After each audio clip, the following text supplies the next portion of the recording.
Здраво, вие слушате Радио Канал 103. Ова е 23-тото издание на емисијата ТВ 103, специализирана емисија на ова радиостаница наменета за анализирање на актуелни ТВ серии кои што оставиле силен впечаток врз мене и сакам да ги споделам моите гледишта во поглед на нивната реализација. А денес ќе ви говорам за еден ТВ мини серијал која тематизираше расната неправда и нетолеранција во Британија во 60-тите, 70-тите и 80-тите години на минатиот век, кај што протагонистите се соочени со систематско нанесување на зло врз нивната заедница, што го спречува нивниот процес на интегрирање пред се во општеството, од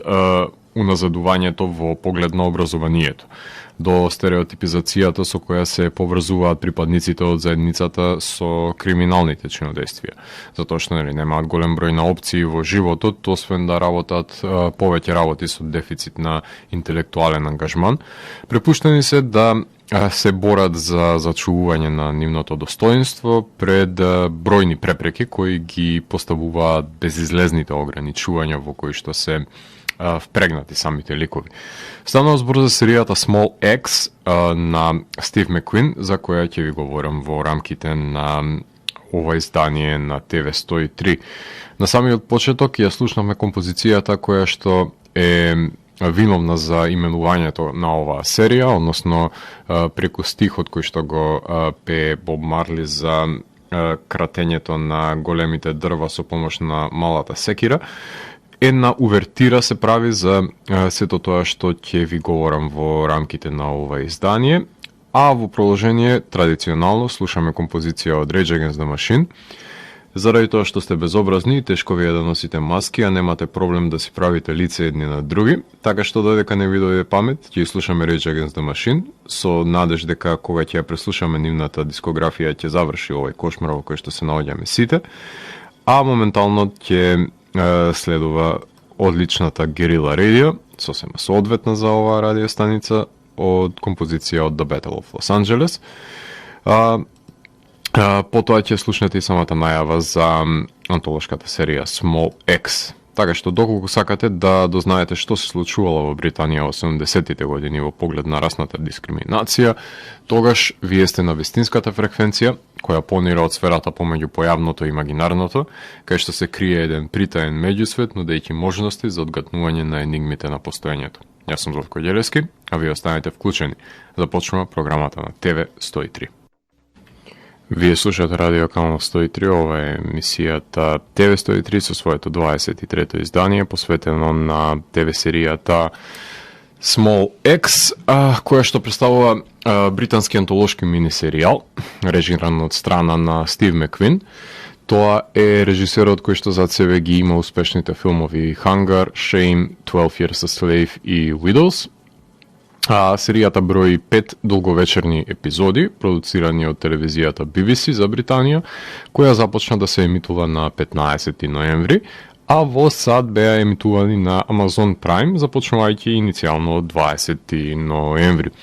Објавена беше една епизода неделно од оваа серија. Една епизода во просек трае нешто повеќе од 1 час, така што потребни више се 6,5 часови за да го изгледате мини серијалот во целост, со оглед на тоа што првата епизода е буквално 2 часа.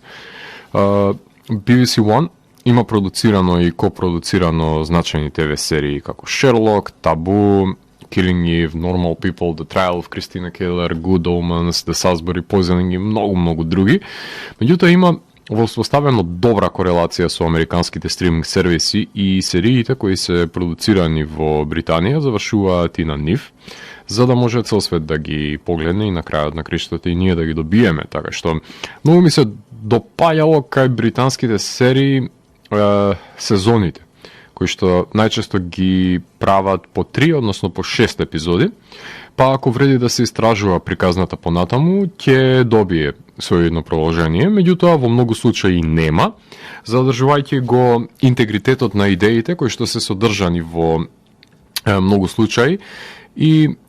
пред се во продуцираната сезона која што е иницијална за самата серија. Така што во поглед на оваа серија јас не ја гледав недела за недела, затоа што сакав да ги комплетирам сите епизоди, па да ги изгледам во еден здив, иако не е тоа ниту препорачливо, ниту пак некоја здрава практика, конкретно за оваа серија, затоа што се засебни епизодите и комплетно различни чинодејствија вклучуваат. Меѓутоа, позитивните впечатоци започнаа да доаѓаат уште од филмскиот фестивал во Њу Јорк, кај што првите 3 епизоди има засебна премиера, од кај што дојдоа лавината на позитивни критики, завршувајќи во главната конкуренција на овој престижен фестивал, прикажувајќи ги и таму, ден за ден, во септември и во октомври, а една од епизодите, односно Менгров, дури играше и на лондонскиот филмски фестивал, така што во секој можен аспект оваа серија ги побива критериумите кои што досега ги знаеме на филмот и на серијата, во кои рамки би се емитувале. Требаше да играат овие епизоди на Канскиот филмски фестивал, ама тие се постраа со овогодинешното издание на фестивалот, така што си го најдоа местото на другите филмски фестивали на кои не им е поважна продажбата на филмовите, отколку нивното прикажување пред аудиториумот, и оваа година Кан дефинитивно заборавија за кого го организираат фестивалот, затоа што не сакаа да го прифатат своевидниот компромис да ги емитуваат дигитално своите филмови, без разлика на тоа што добија неколку лукративни понуди на нечии платформи да ги постават. Имено, линијата помеѓу двата облици се тенчи, конкретно серијата и филмот, затоа што сведоци сме на 5 долгометражни филмови кои не се сериализирани и може да бидат прикажани посебно во киносалите. И доколку немаше ковид пандемија, се разбира, тоа и ќе се случеше, меѓутоа сепак завршуваат во една целина која се емитува на телевизиите, па тоа прави да бидат дискутабилни границите на тоа што се нарекува пред се телевизиски филм, доколку се составен дел од еден мини серијал. Како и да одлучите да ја условите, најважно е според мене да ја погледнете. Проблемите со групирањето и етикетирањето оставете им го на доделувачите на награди, тие нека ја тепаат главата во која категорија да ја стават оваа ТВ серија, дали како ТВ филм, дали во лимитирана серија или па во формат засебен на игран филм, така што ставете го тоа на доделувањето на наградите. Тематската одредница на серијата се однесува на животот на заедницата на западните индуси, односно мигрантите од Антилите и Карибите, тоест доселеници со афрокарипско потекло, кои живеат во Британија во 60-тите и 70-тите години на минатиот век, и во овој мини серијал можеме да ги забележиме нивните обиди за интегрирање во општеството, кои често пати доаѓаат на отпор од локалното население и пред се законите наменети за нивна узурпација и не нивна инклузија. Така, например, ресторанот кој ќе биде отворен во оваа заедница ќе претрпи секојдневни рации, сведоци сме на организирање на домашни забави од оваа заедница, потоа низ обидот на еден афрокарибиец да стане полицаец, можеме да посведечиме на непосредниот расизам кој што се применува, исто како и во епизодата за припадникот од оваа заедница кој што завршува од другата страна на законот за решетки, финиширајќи како нерамноправно е образованието, од кај што започнува систематската девалвација на нечии способности. Белците се антагонистите во серијата и дискутабилно е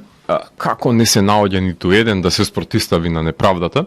што ми изгледа како доста едносмерна улица по која што се движи серијата. Тука ќе направиме еден исчекор надвор од самата серија и секогаш ќе ја земам за пример во која ако се примени принципот на процентуална застапеност на бели ликови, ќе биде нарушен артистичкиот интегритет, затоа што не име местото во оваа заедница, па затоа нема потреба да бидат присилно додавани ликови од маргиналните групи таму кај што не име местото во едно сценарио. Тука едностран е приказот на белците и подеднакво е штетно прикажувањето на оваа поделеност, исто како во Birth of a Nation, што е реверзибилност. Но да не одиме до екстремни, затоа што кога ќе започне да се условува еден автор, што да интегрира во неговото дело. Неговата творба е таа која ќе ги снесе последиците затоа што сепак повеќе од важно е да се согледа опресијата под која подлегнуваат членовите на заедницата и да се доловат чинителите поради кои што невозможена е нивната интеграција во општеството со оглед на преживеаната опресија која што секојдневно се случува во нивната заедница. Така што не може еден автор како Стив Маквин, например, да се условува да става белци кај што не им е местото, исто како што не може со сила да се ставаат афрокарибици во други дела, каде што исто така не соодветствуваат за чинодействието во нив. Така што овие модерни трендови и тенденции мислам дека се болести кои што треба да ги излечиме пред да се прошират што е можно подалеку и да се стави фокусот пред се на квалитетот кој што го поседува самото дело и тоа што функционира во него да се стави во преден план, а не да се прават равенки за процентуална застапеност на раса, пол, години и која и да е друга квалификација, заради тоа што важно е да има содржајни и издржени тродимензионални ликови кои што имаат воспоставена корелација помеѓу себе. И сега, во овие 5 епизоди сведоци сме на расната омраза, неиздржаното антагонизирање на припадниците на афрокарипската заедница, кои што непотребно претапуваат и физичка и психичка тортура од сите органи на власта, која ја користи моќта, односно ја злоупотребува привилегијата за да ги измачи припадниците на заедницата.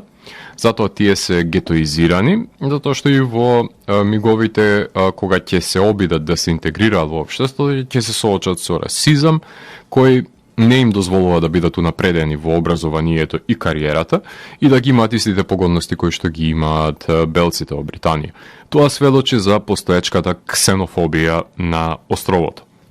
Серијата наслов го добива стихот If you are the big tree, we are the small X од композицијата Small X на Боб Марли од 1973 година, која што можете да ја слушате на почетокот на емисијата. Стив Маквин започнал да ја концепира серијата уште во 2010 година и иако била наменета да биде во сериализирана форма, со текот на годините и збирањето на материјалот, тој согледал дека има содржина за составување на неколку филмови и во 2014 година беше најавено дека ќе ја емитува серијата на BBC, а во 2019 дека ќе биде прикажана на Amazon Prime. Епизодите од серијата ги има напишано Стив Маквин заедно со Кортија Нјуланд и Алистер Сидонс. Со оглед на тоа што станува збор за антолошка серија, и секоја од епизодите допира до засебна проблематика, ќе ги анализирам епизодите една по една во наредните влегувања, за да добиете представа за каков тип на злоупотреба на невиното население пред се станува збор во оваа серија. И во самиот почеток на емисијата сакав само да ви нафрлам одредени тематски одредници кои што ги преокупираат конкретно сите ликови, некои чинители кои што се заемни за нив, кои што се преповторуваат во епизодите, меѓутоа се слика и прилика на општеството во кое што живеат и пред се на фрустрацијата која што се раѓа кај населението со афрокарипско потекло, кое што се обидува да се справи со оваа неправда која што е наметната од страна на луѓето кои имаат проблем да се носат со фактот дека сите битија на планетата Земја се различни и баш поради тоа што се разликуваат од нив, наместо да научат нешто од различното искуство кое што секој го носи со себе, тие ги антагонизираат, односно ги прогласуваат за нивни непријатели и се обидуваат со сите средства кои што ги имаат на располагање да ги демотивираат, да со други зборови да ги избркаат, ако можат, на некаков начин доселениците од нивниот остров, односно покажувајќи им дека се недобре дојдени во нивната земја, меѓутоа очигледно на Британија не е било проблем да колонизира и да освојува туѓи земји, така што последиците на населувањето на освоените земји се соодветни со кои што треба да се носат, нели, во самиот тој каузален след во кој што се заглавени колонизаторите. Така што на ова парче земја, на островот, конкретно треба да се најде некаква нишка на заемен соживот, со кој што се косат воопшто најразличните потекла на маргиналните групи со кои што се во силен судир во рамките на оваа серија, која што опфаќа неколку децении од развивањето на и проширувањето пред се на оваа заедница за и околу Лондон. Така што 5 епизоди ќе ги анализирам во наредните влегувања, меѓутоа дотогаш ќе слушаме музика од втората епизода, конкретно во рамките на време трајањето на ова издание ќе го преслушаме скоро севкупниот извор на композиции кој што се наоѓа на одличната втора епизода, односно Lovers Rock, која што всушност представува организирање на забава и ова е музиката која што диџеите ја пуштаат од оваа серија, така што во продолжение ќе слушаме Baby My Love на The In Crowd и Just Stitch, потоа ќе слушаме Comeback на early version, Deadlocks in Moonlight, Have a Little Faith и ако имаме време Keep It Like It Is. Значи ова се композиции кои што дел од нив се сами по себе реге и даб класици, кои сведочат пред се за времето во кое што се создава оваа серија и пред се изблиците на афрокарипската култура се проминентни и доминантни во композициите кои што ќе имате можност да ги слушнете. И затоа сметав дека е најсоодветно со музиката која што се користи во епизодата Lovers Rock да се доближи пред се менталитетот и самата културна ризница која што ја носи оваа култура. Така што уживајте со музиката на Lovers Rock и потоа се враќам во етер да ви говорам за првите 3 филмови, конкретно епизоди, кој е составен минисеријалот Small X. Уживајте. Вие слушате Радио Канал 103, ова е 23-тото издание на емисијата ТВ 103, која што е наменето за минисеријалот Small X, односно во овој сегмент на емисијата сакам да ви говорам за првите 3 епизоди, од кои што е составен овој серијал, односно засебни долгометражни филмски остварувања, споени во една целина која што е именувана како Small X, а првата епизода е насловена Mangrove, која што е историска социјална мелодрама во која што ликови со афрокарипско потекло го отвораат ресторанчето Mangrove во Лондон и по наснатите немири во 1971 година обвинети се припадниците на оваа заедница дека ги иницирале немирите. Ова епизода во која Стив Маккуин пука со сите куршуми, една од најдобрите на серијалот, кај што снима одлични и застрашувачки сцени на рака, кога ненајавено упаѓаат побиевците и ги малтретираат посетителите на ресторанот со секојдневните рации. И во тие кадри има едно краткотрајно неудобно очекување на насилството во сцените снимени на рака, како едно затише пред бура, а откако ќе биде извршен насилниот упад, Стив умее камерата да ја остави на подот, подолго од колку што треба, за да се долови една немост по настанатиот ураган на насилството, за да му даде на простор и внимание на гледачот кон сето тоа што тој посведочил и да го присили да размисли малце за сето тоа што го има доловено. Откако ќе се побуни населението и се организираат демонстрации кои ќе ескалираат во немири, филмот се претвора во процедурална драма, која, доколку беше снимена во сат, и тоа како немаше да ми биде интересна за гледање. Меѓутоа, направете споредбајте со The Trial of Chicago 7, успешниот филм на Соркин, кај што да не беше харизматичниот перформанс на актерите, односно на обвинетите, филмот ќе пропаднеше. Меѓутоа, во британските судници има предиспозиции за поквалитетно кадрирање, затоа што самиот продукцијски дизајн е како театарска сцена. Со оглед на тоа што на подиум е и судијата, и поротата, и обвинетите, а ложа се посетителите со билети на настаните, а адвокатите се со бели перики поставени непосредно пред обвинетите, така што ова е поставеност на шаховски фигури, која што е прекрасна поделна точка за движење на камерата и кадрирање со жабја перспектива за обвинетите, така што аналогно на судењето во Чикаго, ова е наречено судењето на Mangrove 9. Летита Райт, Шон Перкс и Малачи Кирби одлично ги доловија нивните улоги на фрустрирани припадници на заедницата, на кои преку глава им е дојдена злоупотребата и непокорно ќе се противат пред се на малтретирањето кое што го доживуваат. Најдолгата епизода, двочасовна епизода, која и тоа како функционира како целовечерен двочасовен филм и во таков формат нели беше прикажана на филмските фестивали. Шавиер Кричнер, кинематограферот на одличниот Скейт Кичен, е заложен за доловување на овие прекрасни кадри во хаотичните раци и немирите и во одмерените кадри со фиксирана камера во самата судница, а одличната Мика Леви ја работи музиката, која што треба да ги отсликува овие немири кои што се случуваат пред се во улиците, но и да ја долови волуменозната на емоционалниот набој кој што го предизвикуваат последиците на неправдата која доживуваат самите ликови, кои се фотографери пред се и, односно, Мика и Шавиер се кинематограферот и композиторката на сите епизоди од овој серијал. Втората епизода е именувана како Lovers Rock, која што е романсата во серијалот, односно балада помеѓу епизодите. Действието е ситуирано за време на една домашна реге забава, на која се пресретнуваат двајца љубовници, Майкл Ворд и Амара Дже Сент Обин,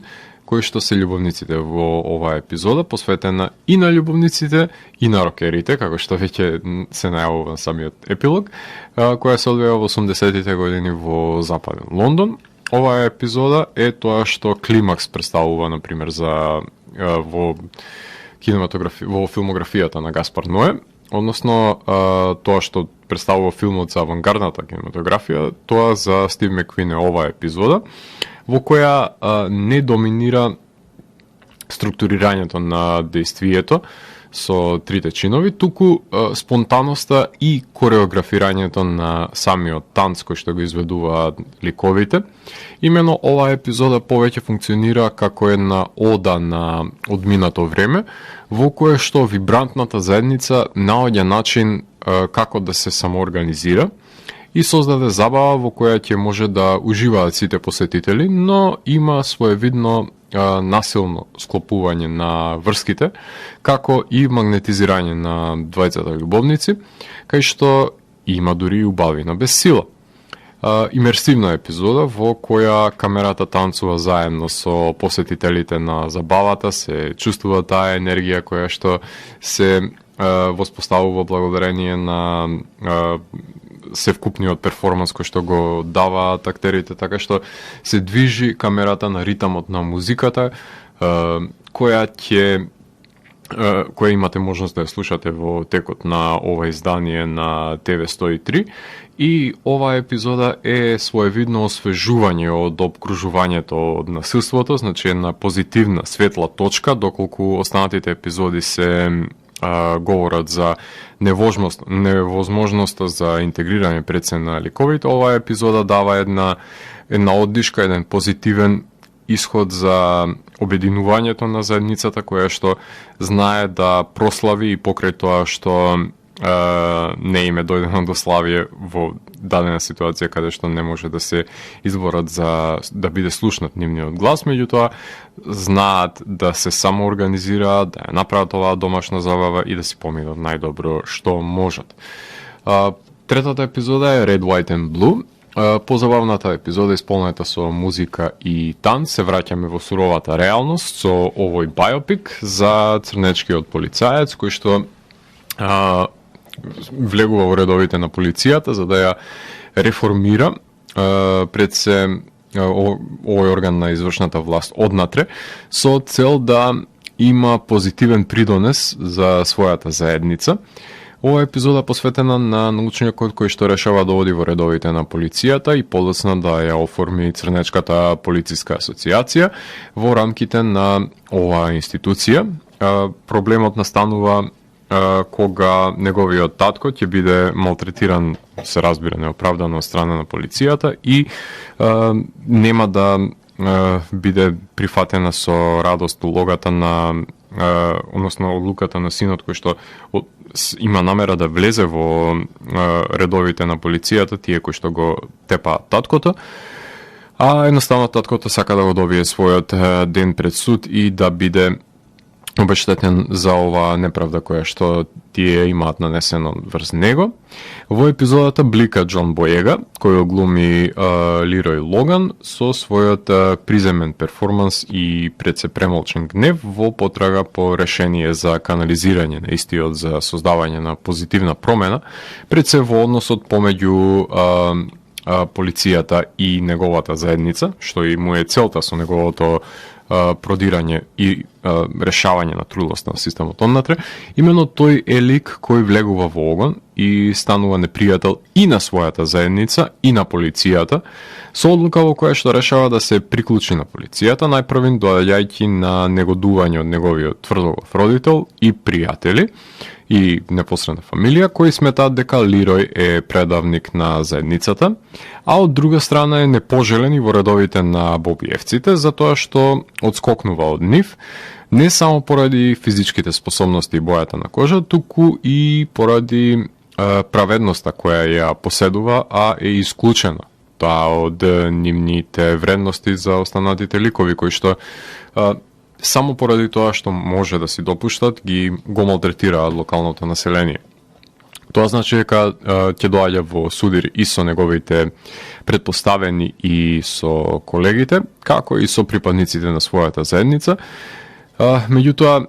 има малку ликови кои ги забележуваат неговите заложби за инфилтрирање на системот и борба со неговиот кариес однатре, така што расизмот во оваа епизода и тоа како испливува на површина.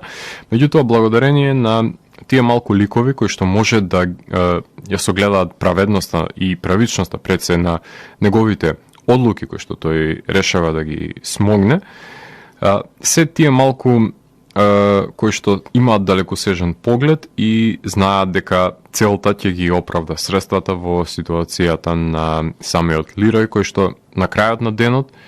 се обидува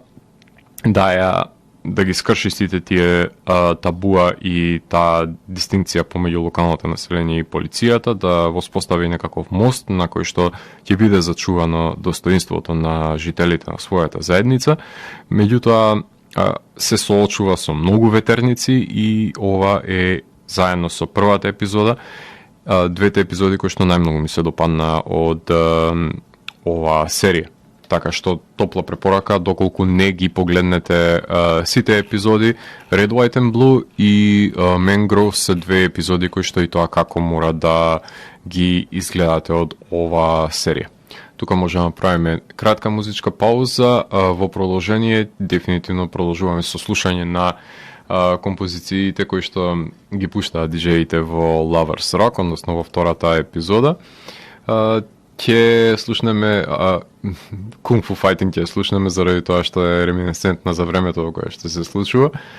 Kunta Kinte Dub ќе слушнеме, Lonely Girl, More Warning, Mr. Brown и Things in Life,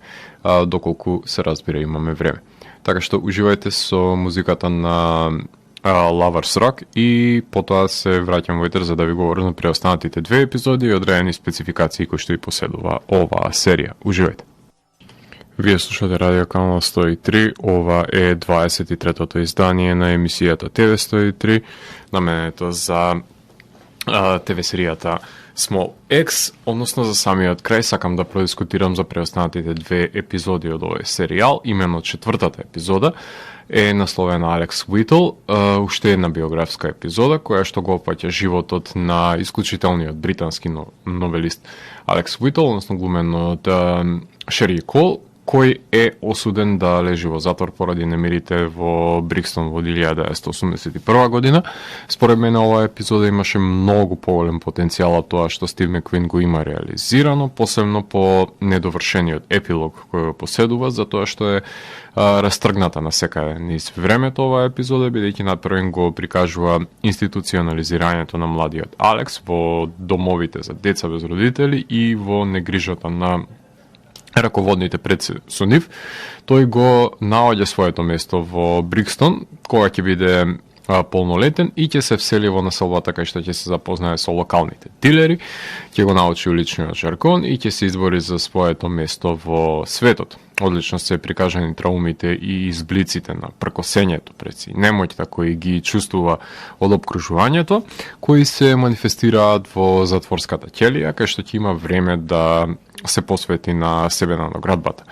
Така што оваа епизода само гребе по површината, по искусената неправда на својата кожа, но и своеволното зачекорување во криминогениот свет и живот пред се во Лондон, кај што знае да си ги повлече своите колатерални жртви. Недостасува уште половина час на дополнителна разработка на стигматизацијата и комплетирање на епизодата со соодветен епилог, а не отворениот крај кој што го последува според мене, и не верувам дека ова биле единствените предизвици со кои што се соочил Алекс низ својот живот. Има еден премин помеѓу епизодите во кои се говори за опасната домашна забава која е организирана за време на епизодата Lovers Rock, така што настанува хиперлинкување помеѓу епизодите конкретно во ова епизода, така што не се баш толку засебни епизодите колку што би помислиле. А последната епизода, Education, пред да заврши ликот за дрешетки, треба да му биде одземено правото да се едуцира, и тоа е тематската одредница на оваа епизода, во која што младиот Кења Сенди го глуми Кингсли Смит, кој е едно од многуте афро-карибски деца кои биле повлечени од јавните училишта и сместени во приватните училишта, кои наместо да им понудат посебна помош, тие нуделе субнормална едукација. Оваа епизода го обелоденува во зосторство кое е извршено врз голем број на деца кои доаѓаат од малцинствата и пред се намерно биле испраќани во овие училишта за да се пополни нивната квота, а при тоа во полоснежниот живот да им бидат доделени и физички должности кои немаат некој кој знае каков интелектуален влог. Во тие училишта можеме да забележиме дека наместо да им се понуди соодветна помош и да се заинтересираат децата, професорите не ни доаѓаат на предавања, а кога ќе дојдат им ја свират House of the Rising Sun, што воопшто не е ни лоша песна, меѓутоа наместо да се погрижат да ги подучат децата да читаат и пишуваат, тие ги замараат со безцелности. Поради тоа постојат здруженија кои ги вадат децата од овие училишта и им одржуваат изолирани часови во кои ги потекнуваат пред се нивниот интерес за самата афрокултура со митовите и бајките за потеклото на нивниот народ. И оваа епизода преку однесувањето на 12 годишното дете на најдобар можен начин го детерминира систематското обесправување од малите нозе, кое е наметнато врз децата. Тоа им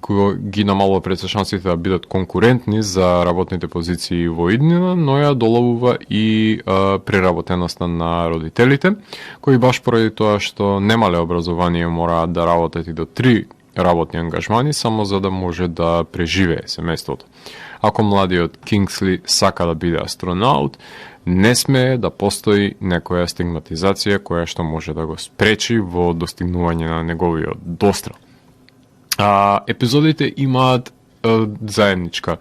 немаат заедничка најава, затоа што се обидуваат да функционираат како засебни филмови. Тоа што Стив Маккуин ги режира сите епизоди го намалува неговиот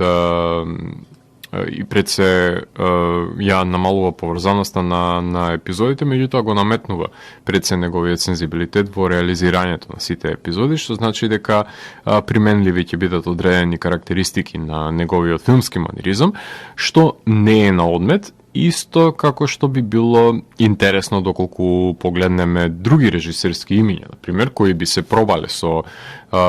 овие сценарија, со оглед на тоа што не мора да се долови конзистентност на целината од мини-серијалот, туку епизодите се од антолошка пригода и го допуштаат ова интерферирање на различни гласови кои што можеби на различен начин и ќе ги интерпретираат содржините. Мика Леви умее да ги засили емоциите, но и да дозволи тишината да биде погласна од амбиенталната нејзина музика со оглед на периодот кој што се опфаќа од изминатите децении, соодветствува и облеката и пред се местото на кое што се извршува действието на Лондон на 70-тите и 80-тите. А Шабиер Кирчнер ја доловува визуелната естетика на Меквин со